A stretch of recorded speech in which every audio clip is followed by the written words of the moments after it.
अस्सलाम वालेकुम। तो वेलकम है आप लोगों का एम रात चैनल में। एक अच्छी खबर और उसके अलावा उस पर कुछ क्रिटिसिज्म, क्योंकि उस मामले में या उस एक एस्पेक्ट में पाकिस्तान बहुत पीछे चल रहा है और कुछ मामलात में चाइना भी इन चीज़ों में बहुत पीछे चल रहा है। रिपोर्टेडली पाकिस्तान एरोनॉटिकल कॉम्प्लेक्स और चेंडू aircraft corporation GF-17 thunder block 3 को पहली दफ़ा डिस्प्ले करने जा रहे हैं पेरिस एयर शो 2023 में।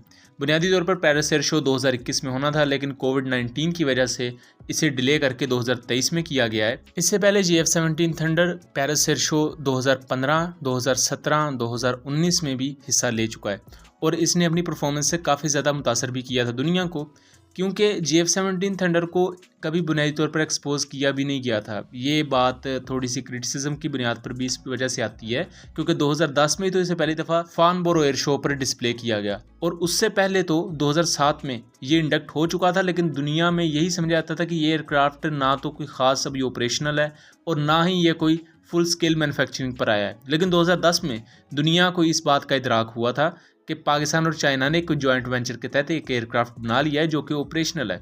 इसकी असल कारकर्दगी 2015 में सामने आई, जब पेरिस एयर शो में इसने अपनी एरोबैटिक परफॉर्मेंस का मुजाहरा किया था। बहुत से लोगों के लिए उस वक्त ये सरप्राइजिंग इस वजह से भी था क्योंकि इससे पहले इंडियन लेड और ग्रीक और एंटी चाइना मुख्तलिफ मीडिया चैनल्स यही रिपोर्ट करते थे कि ये एयरक्राफ्ट एक फेलियर है और ना ही पाकिस्तान और चाइना इसे आगे लेकर चल पा रहे हैं। लेकिन 2015 में GF-17 थंडर की पेरिस एयर शो में शमूलियत और इसके कामयाब एरोबैटिक परफॉर्मेंस ने इन तमाम दावों की कलई खोल दी थी। अब अच्छी खबर यह है कि 2023 में होने वाला पेरिस एयर शो के 19 से लेकर 25 मई तक होगा, उसमें GF-17 थंडर ब्लॉक 3 होगा।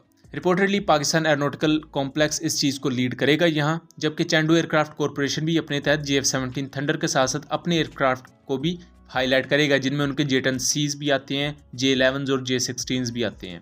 फाइटर एयरक्राफ्ट की अगर कामयाबी की बात की जाए चाइना की तरफ से, तो इस वक्त GF-17 थंडर ही वाहिद एयरक्राफ्ट है जिसको एक से ज़्यादा कंट्रीज़ यूज़ करती हैं। मैं यहाँ फाइटर एयरक्राफ्ट की बात कर रहा हूँ, ना कि पुराने सेकंड थर्ड जनरेशन एयरक्राफ्ट की और ना ही ट्रेनर एयरक्राफ्ट की, प्योरली फोर्थ जनरेशन का कोई भी एयरक्राफ्ट, क्योंकि फोर्थ जनरेशन में चाइना के पास J-10 एयरक्राफ्ट भी हैं जिनको दुनिया में खास पजीराई नहीं मिली। लेकिन जब से पाकिस्तान ने J-10C को ख़रीदा है तभी से सूडान और मुख्तलिफ दूसरी अफ्रीकन कंट्रीज़ की तरफ से ये दावे सामने आए कि वो इंटरेस्टेड हैं J-10C को लेने में, और फ्यूचर में चाइना FC-31 को लेकर या J-31 या J-35 जिसे कहते हैं उसे लेकर भी काफ़ी ज़्यादा इंटरेस्टेड है कि वो दूसरी कंट्रीज़ को ही पिच करेगा और ट्रांसफ़र ऑफ टेक्नोलॉजी भी ऑफ़र की जा रही है। और दोस्तों दुआ इस चीज़ की करनी चाहिए कि पाकिस्तान एरोनॉटिकल कॉम्प्लेक्स वो भांड ना मार दे जो उन्होंने इससे पहले दुबई एयर शो 2021 में मारा था। दुबई एयर शो 2021 में इन्होंने किया क्या कि एक पोस्टर शाया किया GF-17 ब्लॉक 3 का, और उस पर आधी से ज़्यादा जो स्पेसिफिकेशन थी वो ब्लॉक 1 की लिखी हुई थी। मतलब कि स्पेसिफिकेशन जो ब्लॉक 3 की एग्जैक्ट बनती थी वो लिखी नहीं हुई थी। इवन दो अभी भी विकीपीडिया पर बहुत सी स्पेसिफिकेशंस ऐसी हैं जो गलत लिखी हुई हैं। इसका ऑप्टिमल पेलोड अगर हम वैसे भी काउंट करें तो इवन ब्लॉक 2 भी 4000 किलोग्राम के आसपास कैरी करता है, तो ब्लॉक 3 की पेलोड कैपेसिटी अगर ज़्यादा नहीं तो 4000 किलोग्राम तो कम से कम है, या 4500 किलोग्राम। लेकिन विकीपीडिया पर आपको या PSC की ऑफिशियल वेबसाइट पर 3700 किलोग्राम लिखी हुई नज़र आएगी। इस पर मैंने डिटेल्ड वीडियो बनाई हुई है, उसका लिंक डिस्क्रिप्शन में दे दूंगा। क्योंकि ये मैं किस बेस पर बात कर रहा हूँ, ब्लॉक 2 की स्पेसिफिकेशन तब सामने आई थी 2016 में यूहाई एयर शो में, और तब क्लियरली 4500 किलोग्राम का पेलोड लिखा गया था। तो ब्लॉक 3 का पेलोड कम नहीं हो सकता क्योंकि ये 3700 किलोग्राम का पेलोड ब्लॉक 1 का है, जबकि मैक्सिमम G-10 की कैपेबिलिटी पुरानी ब्लॉक 1 ब्लॉक 2 वाली लिखी हुई है। हालांकि ब्लॉक 3 और GF-17 ब्रेवो में 3 एक्सिस फ्लाई बाय वायर है, जिसकी वजह से ये 8.5+ Gs तक मनूवर कर सकता है। 2021 में दुबई एयर शो में जब ये तमाम चीज़ें हुई तो पाकिस्तान की तरफ से काफ़ी ज़्यादा रिएक्शन आया था। ना सिर्फ पाकिस्तान की तरफ से बल्कि बहुत से इंटरनेशनल ओसेंट्स ने भी इस चीज़ को पॉइंट आउट किया कि ये एक मिस हैंडलिंग है आपके एक प्राइम वेपन की। इस चीज़ को मैं इतना ज़्यादा वाजे क्यों कर रहा हूँ, या इस चीज़ को मैं इतना ज़्यादा हाईलाइट क्यों कर रहा हूँ, क्योंकि PR बहुत ज़्यादा अहमियत रखती है। PR से मुराद होता है जो आप अपने वेपन्स के लिए मुख्तलिफ वीडियोज़ या पोस्टर्स या उनकी पिक्चर्स सोशल मीडिया पर देते हैं, जिसकी वजह से दुनिया के दूसरे ममालिक को पता लगता है कि आप ये प्रोडक्ट बना रहे हैं। लेकिन इस चीज़ में चाइना और पाकिस्तान बहुत पीछे नज़र आते हैं। अनफॉर्चुनेटली इस चीज़ का शायद कुछ लोगों को गुस्सा लगे या बुरा लगे, लेकिन ये बात सच है। अगर आप इसके मुकाबले में इंडिया को देखें तो तेजस एयरक्राफ्ट आपके सामने है। तेजस MK2 मजीद डिले हो चुका है इंडियन डिफेंस रिसर्च विंग के मुताबिक, और अब वो 2026-27 की बजाय 2030 में जाके उसकी इंडक्शन है। तो जो एयरक्राफ्ट पहले इतना इंडक्ट हो गया है उसके बावजूद भी बारहा और मुख्तलिफ अदवार में इंडियन एयरफोर्स की तरफ से और इंडियन ओसेंट्स उसके 3D मॉडल्स, उसकी 3D रेंडर्ड वीडियोस वगैरह पब्लिश करते रहते हैं, जिसकी वजह से उसकी PR कंपेन आगे बढ़ती रहती है और मुख्तलिफ इंडियन लोग अपने आप को इस प्रोजेक्ट से कनेक्ट कर पाते हैं। अभी तक भी तेजस MK1A का कोई खास स्टेटस हमें नहीं पता, लेकिन उसकी भी PR campaign full Indian air force अपने पोटेंशियल पर करती है।